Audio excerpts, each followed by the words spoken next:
Hey, welcome back to Renewed Vision Podcast. My name is Dr. Raquel Saravia, and I'm so glad that you're here today. In our last episode, we talked about vision to manifestation and how God gives us vision and how that vision begins to take form in our lives. But today, we're going to talk about something that often surprises people on the journey. Today's episode is called When the Vision is Tested. And, because the truth is, almost every vision that comes from God will go through a season of testing before it becomes fully realized.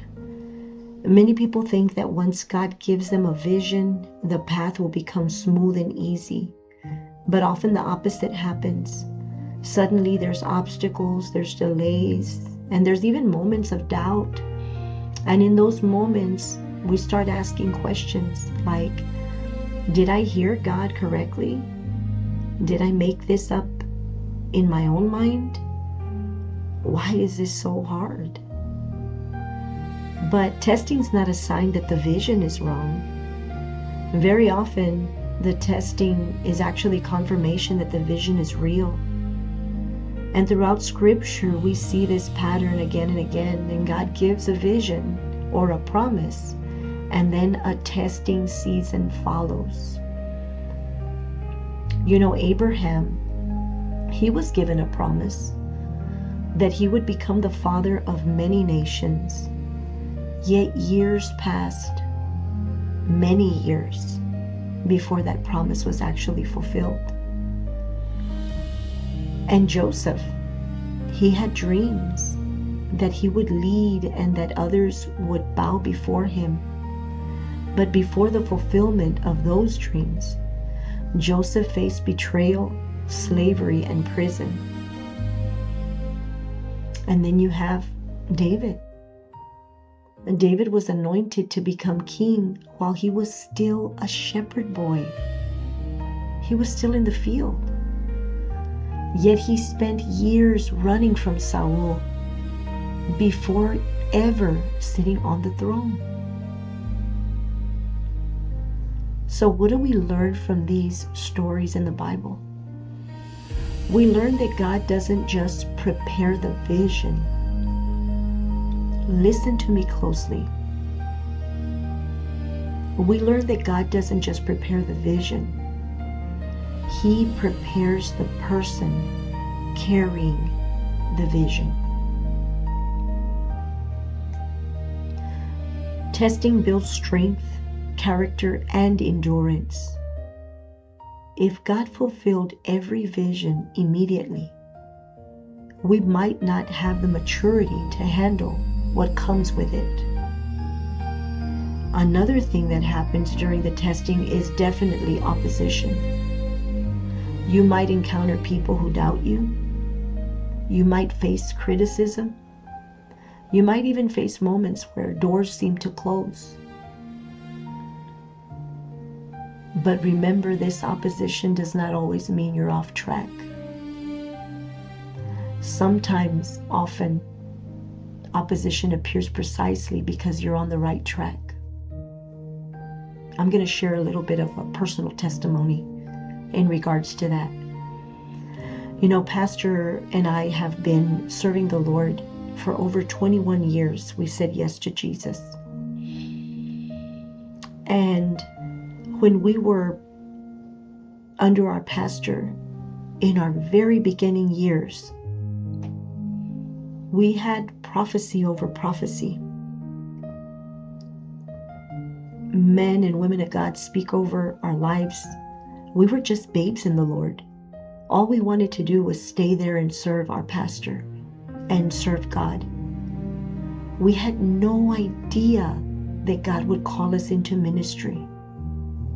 Here we are 16 years later. We've been forerunning a church. We founded a church, forerunning a church for 16 years in San Antonio, Texas. Now we have an accredited Bible college. We've had that for the last 5 years, a successful Bible college. We were called out from the crowd up to the front. And we were given several times, 3 times as a matter of fact, throughout a period of 10 years, we were given a word. And the vision that the prophets would see was that they saw us in a foreign land. And there were many, many children, black children as a matter of fact, all around us. And there was this big, big building. They didn't know if it was a school or what it was, but they saw it. All of them saw it. And the children were all around, and they knew that it was foreign. And they said, God is going to take you from San Antonio to another place to preach the gospel. And we don't know what else He has for you, but we see this. And we heard it over and over. And in our minds, in our very small minds, we said, what in the world? They don't know what they're talking about. What in the world would I go do in another place? Africa specifically. So we didn't think anything of it.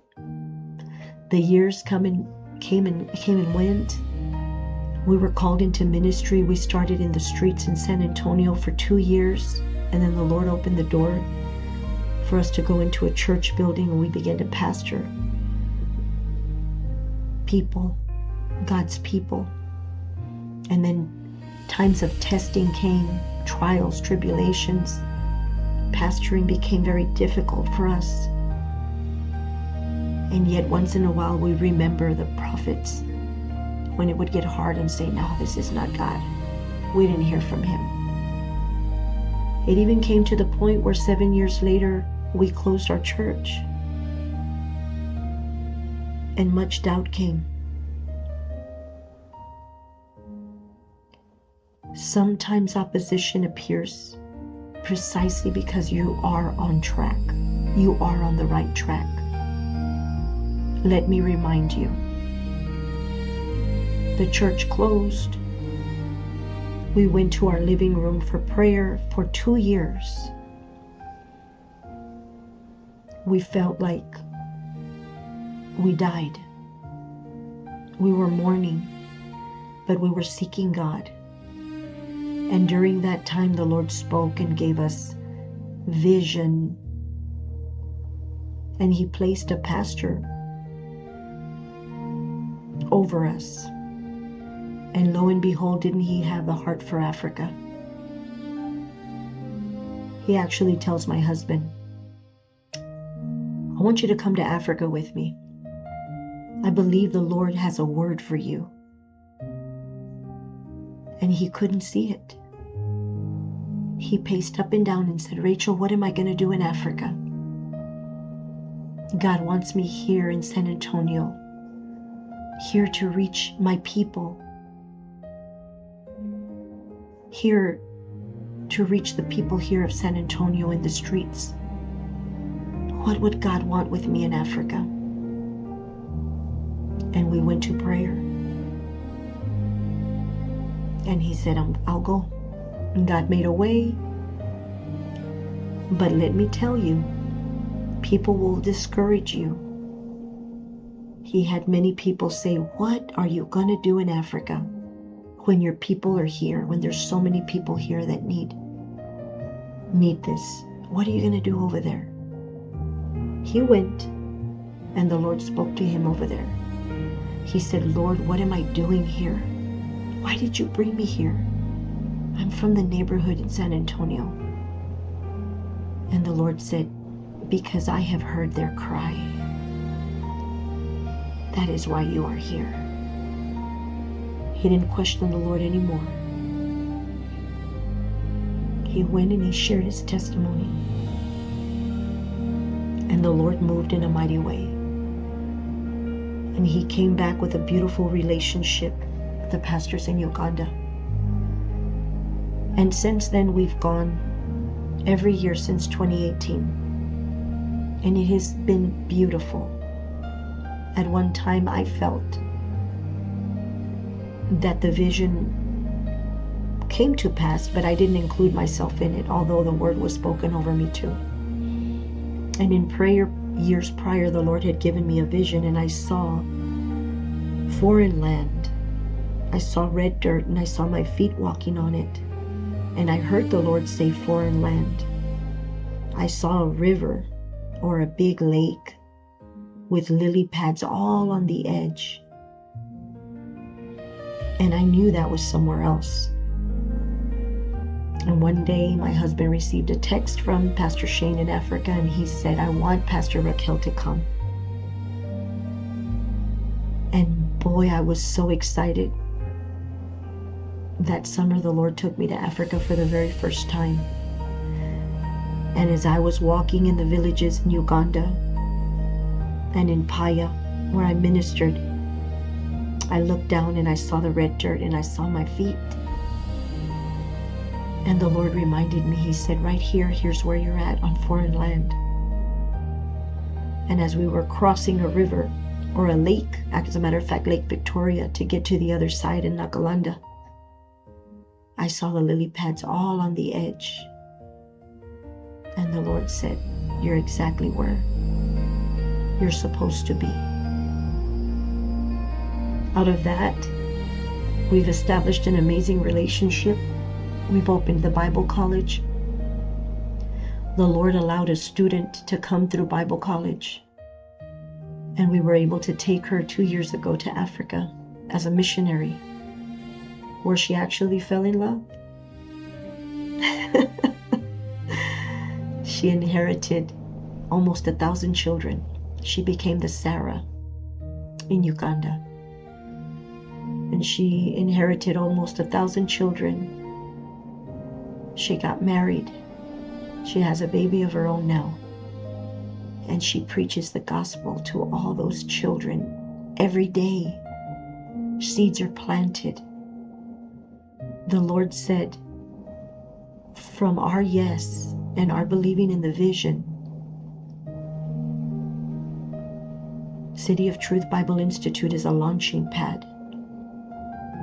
And it's based off the lily pads. A launching pad. You just don't know what God's going to do. You can't give up. You have to stay on track, and you have to understand that you are on track. Testing does not cancel the vision. Testing refines it. You know, there's danger during the testing season. Many people abandon the vision too soon. Imagine if Pastor and I would have just said, no, this just can't be what God has for us. We don't even have a church. We've closed our church. You know, when Pastor went to Uganda in 2018, that year, when he came back, the Lord opened every door for us, and we opened our church again. And soon after that, we received the accreditation for a Bible college. City of Truth Bible Institute opened. And since then, we have graduated hundreds and hundreds of Bible college students that are preaching the gospel throughout San Antonio. One is a pastor, and he ministers to Pakistan. And then we have Jasmine, who's a missionary from San Antonio out in Uganda, who is preaching the gospel to thousands of children in Uganda. We've been able to provide for 2 children to have an amazing education, and one of them is going to university where he will be an architect, and he will continue to serve God. Those are 2 of our children in Africa. You just don't know, so don't be discouraged. Don't grow tired. Don't allow for the testing season to cause you to abandon the vision that God has given you and placed in your heart. Believe that delay does not mean failure. Delay does not mean denial. The book of Habakkuk says that through the vision, and though the vision may seem to linger, we must wait for it, because it will certainly come.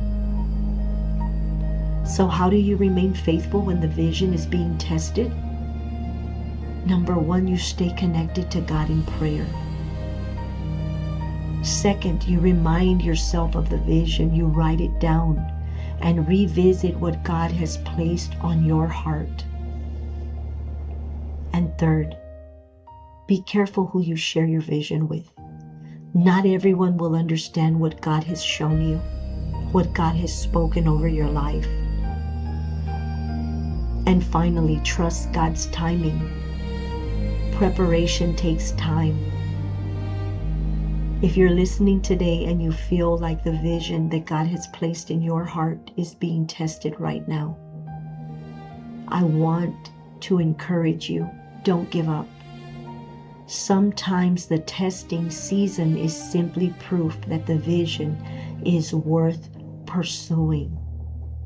God is strengthening you, God is shaping you, and God is preparing you for what lies ahead. Remember this before I close. What God births through vision, He sustains through faith. I want to thank you for joining me today on the Renewed Vision podcast. Be encouraged and know that God has this vision in the palm of His hands and it will give birth. Stay tuned for episode 11.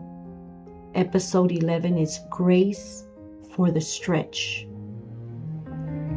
For now, be blessed, stay focused, stay connected. He sustains you through faith.